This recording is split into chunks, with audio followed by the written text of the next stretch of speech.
The UK Defence Secretary has admitted that Britain has lost control of its borders in recent years after more than 1,000 migrants crossed the English Channel in 19 small boats on Saturday. The annual total now 15,000, a 42% increase from the same time last year and 95% higher than in 2023.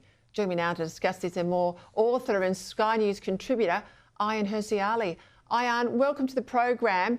Keir Starmer says citizens have every right, he says, to be angry about these small boat crossings. He says he's angry too.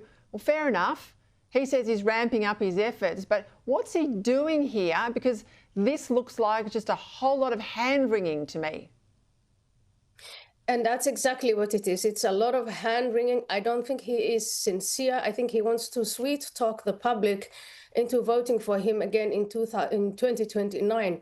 But what he really needs to do are four things which would make his rhetoric more credible. And the first one is obviously to deport immediately anyone who enters the United Kingdom through these small boats.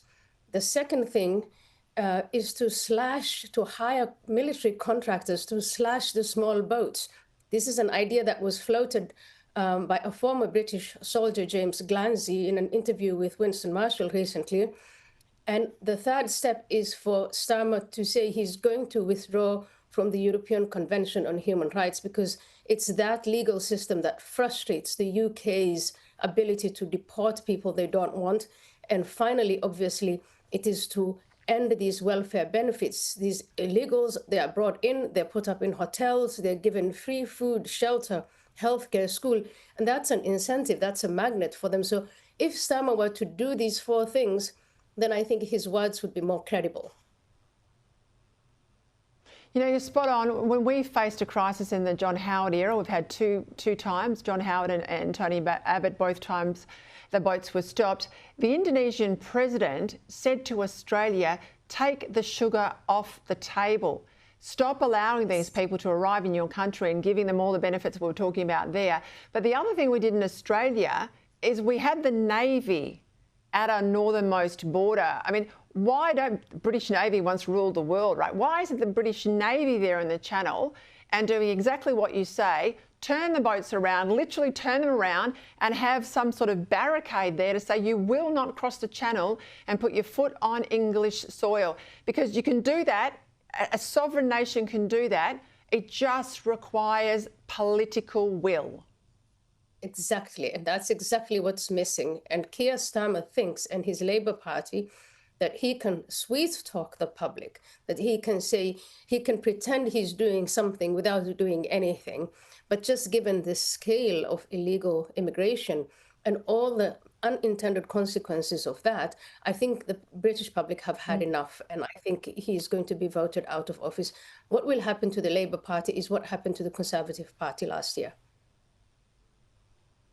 I guess, you know, the other thing that not many people want to talk about is the nature of these new arrivals. I mean, they're not women and children fleeing refugee camps in the Sudan. I mean, these are young men. They pass through a number of countries, and under the Refugee Convention, if you really are a refugee, you're supposed to seek asylum at the first safe country you come to. They're not doing that. They're wanting an economic outcome. But as I say, there are a lot of them young men, and that's causing problems of its own. Young fighting age men. And I think many of them, we're also putting our heads in the sand about this.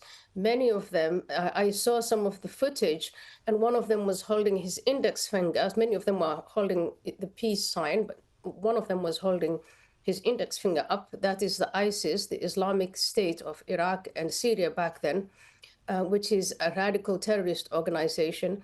And so we really don't know who are the people who are on these boats, and it's causing a lot of problems. When I talk to British people, they say they feel as if their country is being invaded and as if this is being facilitated by their own political leaders.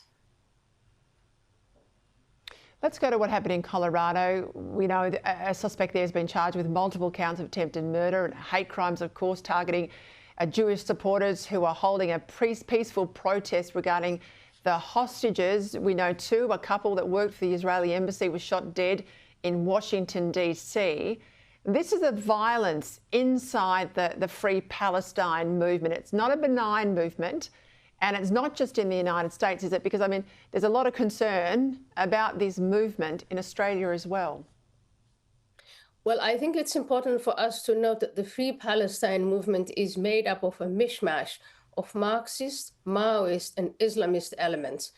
And their wish is to eliminate the state of Israel, to demonize the idea of Zionism, which is the foundational creed of Israel. And then on the Islamist wing, they want to kill all Jews, regardless of where they are. That is their goal. So it is definitely not just in America, as we've seen now in Washington, D.C. and in Colorado, and I think it's going to escalate. But this Free Palestine movement is in Europe, and it's definitely in Australia. And if you ask me, what should Australians do? It is to infiltrate this organization, to stop this movement, and to treat it as a terrorist organization, because ultimately that's what it is. Whoa, that's a wake-up call for us, isn't it?